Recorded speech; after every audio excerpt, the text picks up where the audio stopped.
It's 7 in the morning, and you're 6 years old. You smell it before you're awake. Coffee percolating on the stovetop. That warm, scorched smell that meant the day had started without you. Toast under the broiler. The way your house always did it. You come down in your pajamas, and there it is. The Harvest Gold stove. The avocado fridge beside it. Your mother at the counter, humming a song she doesn't know the words to. This is the most important room in the house. But in 20 years, almost everything in it will be gone. That kitchen was the last room in your house that Canada still built for itself. Almost every object standing in it came out of a factory you could have driven to in an afternoon. And almost all of those factories are gone now. Let me show you what was really standing in there. Start with the color, because the color is what you remember.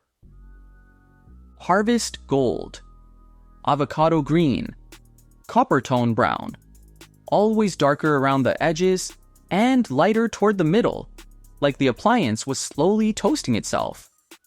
These weren't random. General Electric rolled out copper tone in 1964, avocado in 1966, and Harvest Gold in 1968. And within a few years, every other manufacturer had copied them. By the time the 70s were in full swing, those three shades had quietly taken over the entire country. The floor was vinyl, usually printed to look like brick or flagstone, the kind of pattern that wore a path right where everyone stood at the sink. On the walls, either wood grain paneling or a busy floral wallpaper that somebody chose on purpose and then lived with for 15 years. The counter was Arborite, the Canadian laminate brand, and it could survive a dropped pot, a hot pan straight off the burner, and 10 years of kids doing homework on it. And the table was the center of everything. Chrome legs, a speckled top, vinyl chairs that stuck to the backs of your legs in summer and were freezing in January. But the colors are the part everybody remembers. There's a part almost nobody thinks about. On that counter, in the exact same gold as the stove, sat the Tupperware, burped, sealed, stacked, and treated like it cost money. Because it did. Your mother probably bought it at a Tupperware party in someone's living room, which in the 70s was practically its own social institution. There was a bread box, there were Melmac dishes, the plastic kind that bounced instead of breaking. There was a phone on the wall, almost certainly in Harvest Gold to match, with a cord long enough to stretch into the next room so somebody could have a private conversation while leaning against the fridge. None of it was fancy. All of it was familiar. And one thing about that kitchen is easy to forget. The bones of that kitchen were Canadian. Look at the stove again. There was a name on it. Maybe it said Moffett. Moffett had been building stoves in Weston, just northwest of downtown Toronto, since 1892, and they were among the first companies in the country to put an electric range into an ordinary home. Or maybe it said McClary, out of London, Ontario, or Findlay, or Beatty.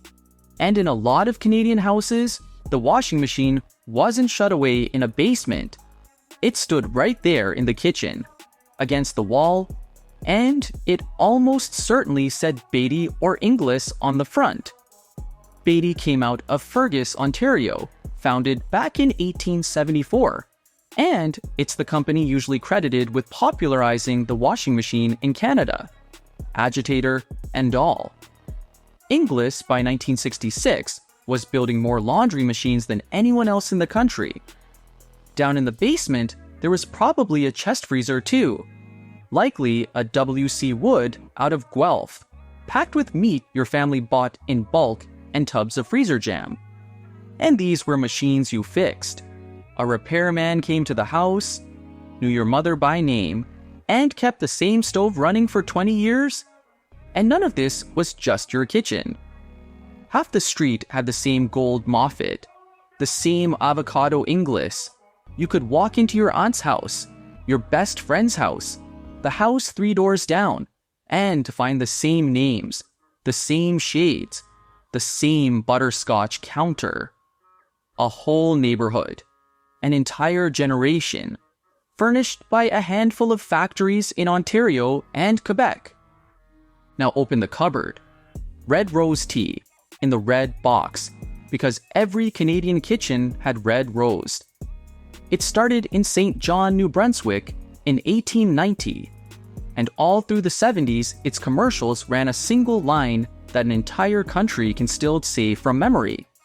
Some very proper Brit takes a sip, finds out it's only sold in Canada, and sighs, "Only in Canada?" You say, "Pity." If you grew up here, you just heard it in their accent. Inside the box, there'd be a tiny ceramic figurine, the ones that ended up lined along every windowsill and china cabinet in the country. Further down the shelf, the bright yellow can of Habitant pea soup, about as French-Canadian as a tin gets, a box of sheriff pudding, or the pie filling, or the jelly powder, a cloth bag of 5 Roses flour, and for the kids, a cardboard tube of Smarties, made in Toronto since 1938, with everyone fighting over whether you saved the red ones for last. None of this was exotic. That is exactly the point. This was the ordinary, everyday furniture of being a Canadian family. And it was all sitting in your mother's cupboard. So, what happened to it? Why is almost none of it built here anymore? The answer starts with one man who spent 20 years trying to stop exactly that. His name was Ralph Barford. In 1961, he bought a small Ontario manufacturer called Beatty Brothers. The very next year, he used Beatty to take over a much bigger company, General Steel Wares. And in 1971, he bought Moffett. Put those 3 together, and Barford had assembled something that, by then, was almost extinct. A Canadian-owned company that built the entire kitchen. Stoves, washers, dryers, fridges, all of it. By the mid-70s, there were 6 full-line appliance makers left in Canada. 5 of them were controlled from outside the country. Admiral and General Electric. Inglis, by then tied to the American giant Whirlpool. White, owned by Electrolux of Sweden. And Westinghouse. Barford's company was the only one still fully Canadian. And that, it turned out, was not a position you could win from. The foreign giants were bigger. They could build cheaper. And the federal government knew it. As early as the mid-70s, Ottawa was openly telling Canada's appliance industry that it was too small to compete and needed to merge just to survive. And there was even a moment where the government tried to hold the line. And in 1975, when an American deal threatened to swallow part of the Canadian industry, the Foreign Investment Review Agency stepped in and blocked it on this side of the border. But you can't block math forever. So in 1976, even Barford folded his cards.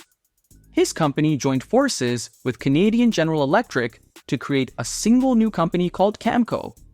It became the largest appliance maker in the country overnight, and it promptly bought up Westinghouse's Canadian operations too.